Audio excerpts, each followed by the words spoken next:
The haunting of Blackthorn Manor.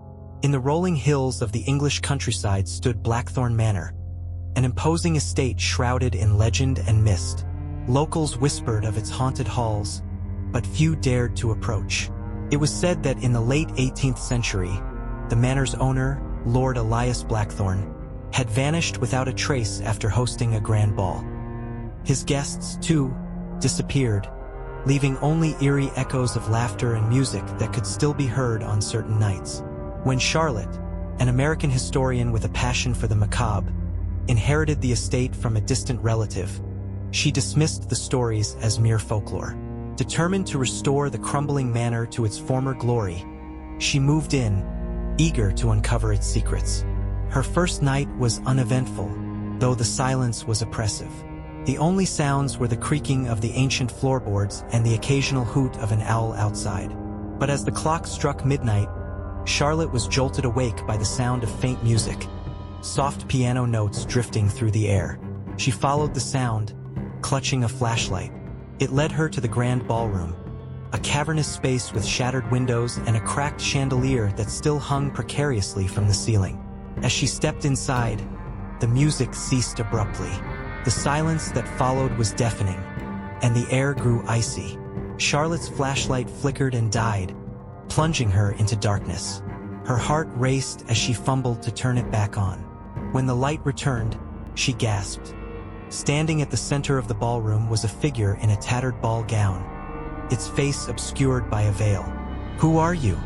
Charlotte stammered, her voice barely above a whisper. The figure raised an arm, pointing toward the far corner of the room. There, a faint glow emanated from beneath the floorboards. Summoning her courage, Charlotte approached and discovered a loose plank. Beneath it was a dusty leather journal bound with a black ribbon. As she opened the journal, she heard a whisper, soft and chilling. "You shouldn't have come here." The pages detailed the night of the ball and the terrible fate of the guests. Lord Blackthorn, it seemed, had been obsessed with the occult. He had used the ball as a cover for a ritual meant to grant him eternal life. But something had gone wrong. The ritual had trapped the souls of everyone present within the manor, binding them to it forever. Charlotte's breath quickened as she felt a cold hand on her shoulder. She turned, but no one was there. The figure in the ball gown was gone, but the whispers grew louder, filling the room with unintelligible murmurs. Desperate to escape, she ran back to her room, clutching the journal. As she slammed the door behind her, she noticed a single word scrawled across the mirror in what looked like blood: "Leave." But Charlotte couldn't leave, not yet. The journal hinted at a way to break the curse, but it required a sacrifice. And as the nights wore on, the spirits grew more restless, their presence more oppressive. The question remained: would Charlotte succeed in freeing the trapped souls, or would she become yet another ghost wandering the halls of Blackthorn Manor? Charlotte's hands trembled as she clutched the journal, her mind racing with fragments of what she had just read. The ritual required an object of personal significance to Lord Blackthorn, something imbued with his essence, to be destroyed in a fire consecrated with holy water. But the final line chilled her to the core.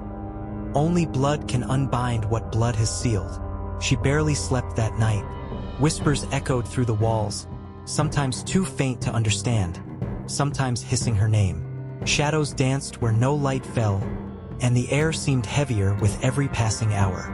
The next morning, she resolved to explore the manor fully, hoping to find clues to Lord Blackthorn's whereabouts, or the item the ritual described. The journal mentioned a study hidden behind a false wall in the library. The library was vast, with towering shelves filled with books so old their spines crumbled at her touch. Charlotte ran her fingers along the walls, tapping lightly until she heard a hollow sound. With effort, she pushed against the panel, revealing a narrow staircase descending into darkness. At the bottom, she found the study. The air was stifling, and the faint scent of decay lingered. Dust coated the room, but it was clear no one had entered for centuries. On the desk lay an ornate silver dagger, its blade engraved with runes. Beside it was a portrait of Lord Blackthorn, his piercing eyes seeming to follow her. As Charlotte picked up the dagger, a low growl resonated through the room. She spun around, her flashlight beam cutting through the shadows. Standing in the doorway was a figure cloaked in darkness, its eyes glowing faintly red. "Leave this place," it rasped, its voice echoing unnaturally. Charlotte stumbled back, gripping the dagger tightly. "I'm trying to end this," she shouted, her voice breaking. The figure lunged at her, and Charlotte instinctively slashed the dagger through the air. To her astonishment, the blade glowed faintly, and the figure recoiled, shrieking before dissolving into a black mist. Breathing heavily, Charlotte examined the dagger more closely. The runes matched symbols described in the journal. This was the item she needed. But there was still the matter of the blood. Whose blood? That night, as Charlotte prepared to perform the ritual in the grand ballroom, the manor came alive with activity. Phantom figures appeared, dressed in 18th century finery, their faces frozen in silent screams. The air pulsed with their sorrow and rage. She stood in the center of the room, the journal open beside her. She had drawn a circle of salt and candles, and in the middle burned a small brazier of consecrated fire. The dagger rested in her hands, its blade catching the flickering light. The final step loomed before her. Blood must seal what blood has unbound. As Charlotte hesitated, the spectral form of Lord Blackthorn appeared. His face was pale and gaunt, his eyes hollow. "You think you can free them?" he sneered. "Their fates were sealed the moment they stepped into my domain. You trapped them here," Charlotte shouted. "You turned this place into a prison, and you will join them," he hissed, lunging toward her. Charlotte raised the dagger, and as his form passed through her, she plunged the blade into her palm. Her blood dripped onto the brazier, hissing as it met the flames. A blinding light filled the room, and a deafening roar echoed through the halls. The spirits of the guests began to dissolve, their faces softening with relief. One by one, they disappeared, their torment finally ended. Lord Blackthorn, however, screamed as his form was pulled into the flames. "You will regret this," he snarled before vanishing into the fire. When the light faded, Charlotte found herself alone in the now silent manor. The air felt lighter, the oppressive presence gone. She collapsed to the floor, exhausted but alive. In the days that followed, Charlotte left Blackthorn Manor and never returned. She donated the journal and dagger to a museum, warning the curators to keep them locked away. But even as she moved on with her life, she could never shake the feeling that Lord Blackthorn's final words were a promise, and not a threat. Months passed since Charlotte escaped Blackthorn Manor, but the memories lingered like shadows at the edge of her vision.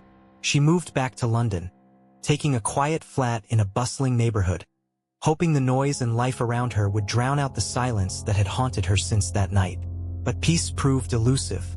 It started with small things: a mirror cracking without explanation, objects shifting from where she'd left them. At first, she dismissed it as her imagination, a lingering paranoia from her time in the manor. Yet, as the weeks turned into months, the occurrences grew more frequent. One night, as she read in bed, the air in her room turned icy. Her breath fogged in the dim light, and a familiar voice whispered from the darkness. "You can't escape me, Charlotte." Her blood ran cold.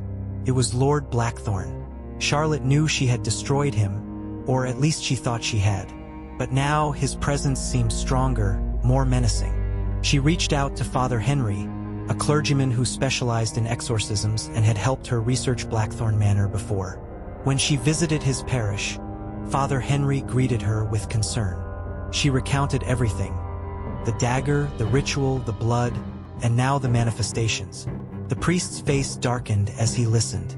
"Charlotte, you may have broken the curse on the manor, but it seems you've bound him to yourself instead," he said gravely. Her heart sank. "What does that mean? How do I stop it?" Father Henry explained that Blackthorn's spirit had latched onto her through the ritual, using her blood as a tether. The destruction of the manor had weakened him, but it hadn't destroyed him entirely. To sever the connection, she would need to perform another ritual, far more dangerous than the first. The ritual required an ancient artifact, a chalice said to have been blessed by Saint Winifred, an obscure saint known for combating malevolent spirits. The chalice was housed in an abandoned monastery deep in the Yorkshire moors. Charlotte didn't hesitate. Armed with little more than her resolve and Father Henry's guidance, she traveled north. The journey to the monastery was harrowing. The closer she got, the stronger Blackthorn's presence became. She heard his mocking laughter in the wind, saw his shadow flicker in the corners of her vision.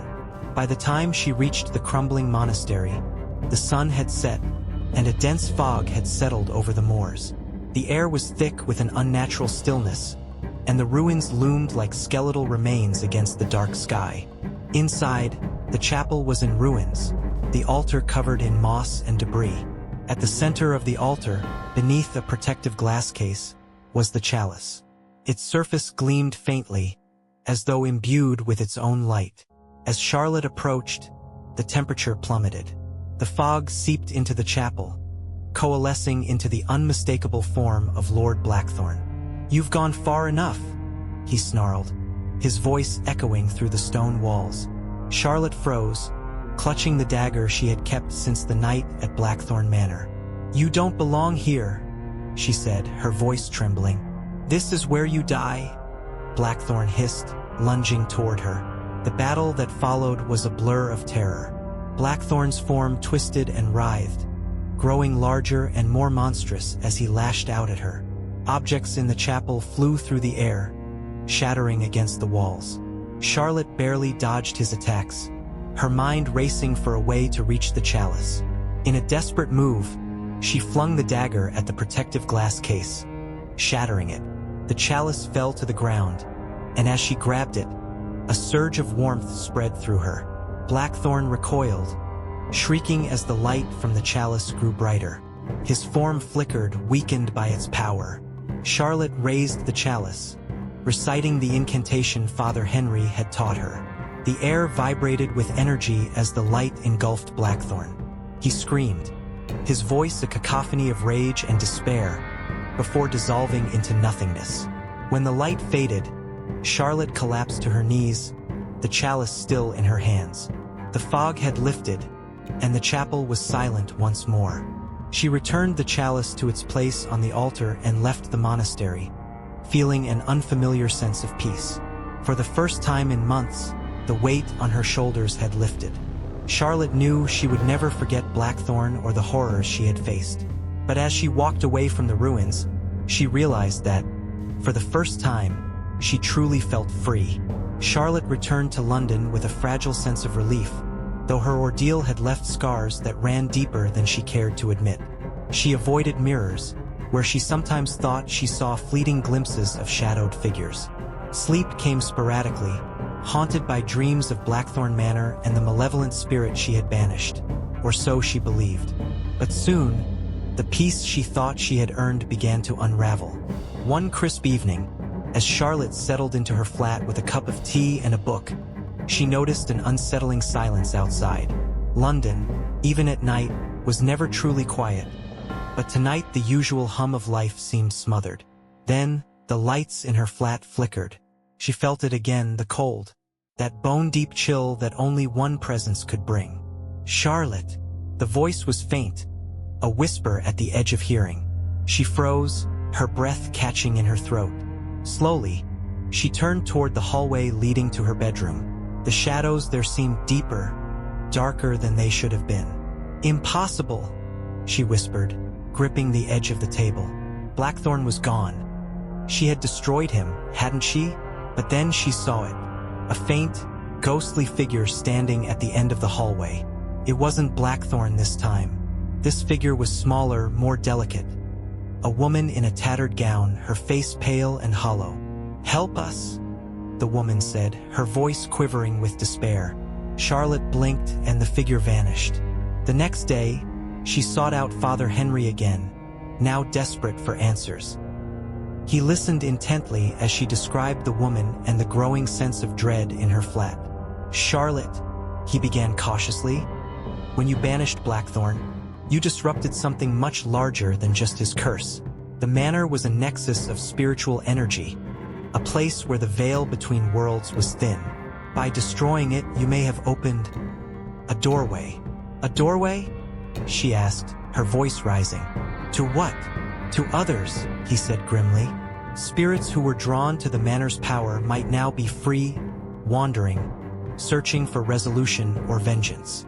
Charlotte's stomach turned. So, what do I do? Father Henry hesitated. There's an ancient rite, one that can close the doorway for good. But it's dangerous, and it requires you to face whatever has crossed over. Charlotte didn't hesitate. Tell me what I need.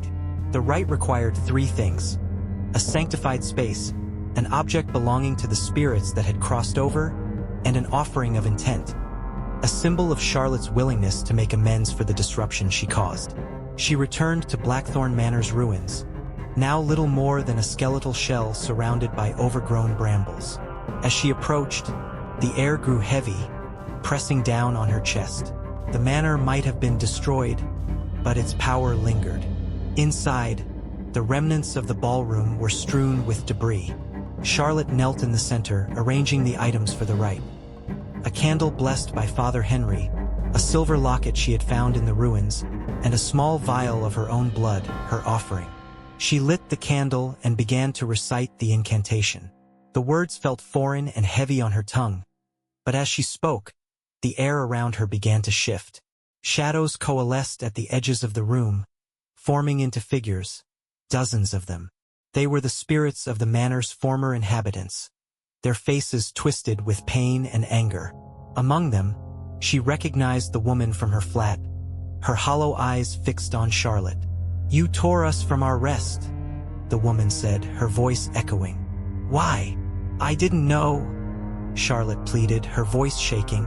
"I was trying to stop Blackthorn, to free the people he trapped." "You freed them," another voice hissed, "but left us behind, lost and aimless." The spirits began to close in, their forms flickering and shifting. Charlotte's heart raced as she continued the incantation, her voice rising above the growing cacophony of whispers and cries. The candle's flame flared, and a wave of light spread outward, forcing the spirits to retreat. The woman stepped forward, her gaze softening. "Finish it," she said. "Close the door." With trembling hands, Charlotte poured the vial of blood onto the locket and placed it in the flame. The light grew blinding, and a deafening roar filled the room. The spirits screamed as they were pulled into the light, their forms dissolving into mist. When the light finally faded, the room was silent. The oppressive weight had lifted, and Charlotte felt a strange sense of calm. Charlotte left Blackthorn Manor for the final time, knowing she would never return. She had made peace with the spirits, and the doorway was closed. But as she walked away, she couldn't shake the feeling that someone, was still watching. The shadows at the edge of the forest seemed to shift, and for a brief moment, she thought she heard a faint, mocking laugh carried on the wind. Perhaps some doors are never truly closed. Charlotte tried to move forward with her life, but she couldn't shake the unease that lingered in her heart. The laughter she thought she'd heard outside the ruins of Blackthorn Manor haunted her thoughts. It had been faint but familiar, too familiar. Lord Blackthorn was gone. He had to be. And yet, in the quiet moments of her day, she felt a presence that made her question everything. Several weeks later, Charlotte received an unexpected letter in the mail. The envelope was aged, the paper brittle, as though it had been waiting decades to reach her. There was no return address, but the wax seal on the back sent a shiver down her spine. It bore the crest of Blackthorn Manor. Her hands trembled as she broke the seal and unfolded the letter. The handwriting was elegant, almost archaic, and the words made her blood run cold. "Dearest Charlotte, did you truly think you could escape me? The game has only begun. Elias Blackthorn." The paper slipped from her fingers as a cold wind blew through the room, despite the windows being shut. She spun around, expecting to see something or someone, but the room was empty. The letter lay on the floor, its ominous words staring back at her. Charlotte's first thought was to call Father Henry, but when she dialed his number, there was no answer. Anxiety tightened her chest. She decided to visit his parish the next day, but when she arrived, the church was dark, its doors locked. A parishioner passing by told her Father Henry had left town abruptly, leaving no explanation or note of return. Something was very wrong. That night, the dreams began again. Charlotte found herself standing in the grand ballroom of Blackthorn Manor, though it was no longer in ruins. The chandelier glimmered with hundreds of candles, and the floor was polished to a mirror-like shine. Figures in elegant 18th century attire danced around her, their faces obscured by masks. A familiar voice broke through the music. "You look lovely tonight, Charlotte." She turned, and there he was, Lord Blackthorn, no longer a twisted specter but a man of striking appearance. His sharp features were framed by dark hair, and his eyes glittered with something between amusement and malice. "This isn't real," she said, her voice trembling. "Real," he smirked, stepping closer. "Reality is such a fragile thing, don't you think? You thought you destroyed me, but all you did was tether me to you. Wherever you go, I go. And now," he leaned in, his voice dropping to a whisper, "I intend to finish what I started." Charlotte woke with a start, drenched in sweat. The dream felt too vivid, too tangible to dismiss. Determined to find answers, Charlotte began researching everything she could about Blackthorn Manor, its history, and Lord Blackthorn's life. Her search led her to an obscure academic journal mentioning a secret society that Lord Blackthorn had once been a part of, the Order of Eternal Shadow. The order was rumored to have dabbled in dark rituals, seeking immortality through forbidden means. One name kept appearing in her research: Dr. Edwin Crowhurst, a contemporary occult scholar who had written extensively about the order. Charlotte tracked him down to a small university in Cambridge and sent him a desperate email, explaining her situation. To her surprise, he responded almost immediately, agreeing to meet. Dr. Crowhurst was an older man with a weathered face and a piercing gaze. He listened intently as Charlotte recounted her experiences, his expression growing graver with every detail. "Blackthorn's spirit was never fully destroyed," he said finally. "The ritual you performed severed his connection to the manor, but his essence, his soul, found a new anchor." "You?" Charlotte's stomach turned. "How do I break it? How do I stop him?" Crowhurst sighed. "There may be a way, but it will not be easy. Blackthorn's anchor to you is tied to the blood you offered in the ritual. Blood magic is powerful and dangerous. To sever the bond, you would need to perform a counter-ritual, one that involves confronting him directly." "In the dream?" Charlotte asked, her voice shaky. "Not just in the dream," Crowhurst replied. "In the liminal space where his soul now resides. You'll have to enter his domain and destroy him there. But be warned, if you fail, you may never return." Charlotte had no choice. If she didn't confront Blackthorn, he would haunt her forever or worse. With Crowhurst's guidance, she prepared for the counter-ritual, gathering the necessary items: candles, protective symbols, and a vial of her own blood. On the night of the ritual, she sat in a circle of salt and lit the candles, their flames flickering unnaturally. As she began the incantation, the air around her grew heavy, pressing against her chest. Shadows gathered at the edges of the room, and the temperature plummeted. Then, everything went dark. When Charlotte opened her eyes, she was back in the ballroom of Blackthorn Manor. But this time, it felt more real than ever. The masked figures were gone, and the room was eerily silent. "You've returned," Blackthorn's voice echoed, sending a chill down her spine. She turned to see him standing by the grand staircase, his expression a mixture of amusement and triumph. "This ends tonight," Charlotte said, her voice steady despite the fear gnawing at her. Blackthorn smiled. "Oh, it does, but not in the way you think." The room began to warp and twist, the walls stretching impossibly high. Shadows poured in from every corner, writhing and shifting as they surrounded Charlotte. Holding the vial of blood, she began to recite the incantation Crowhurst had given her. The shadows recoiled, and Blackthorn's smirk faltered. "You think you can defeat me?" he snarled, his form distorting into something monstrous. "You're nothing without me, Charlotte. I am your fear, your pain, your regret. I am eternal." The shadows surged toward her, but Charlotte held her ground. her voice rising above the cacophony. The vial in her hand glowed with an intense light, and as she smashed it against the floor, the light exploded outward, consuming everything in its path. Blackthorn screamed, his form disintegrating into ash as the light overwhelmed him. When Charlotte awoke, she was back in her flat. The candles burned down to stubs. The air was still, and for the first time in months, she felt truly alone. Peacefully alone. Blackthorn was gone, or so she hoped,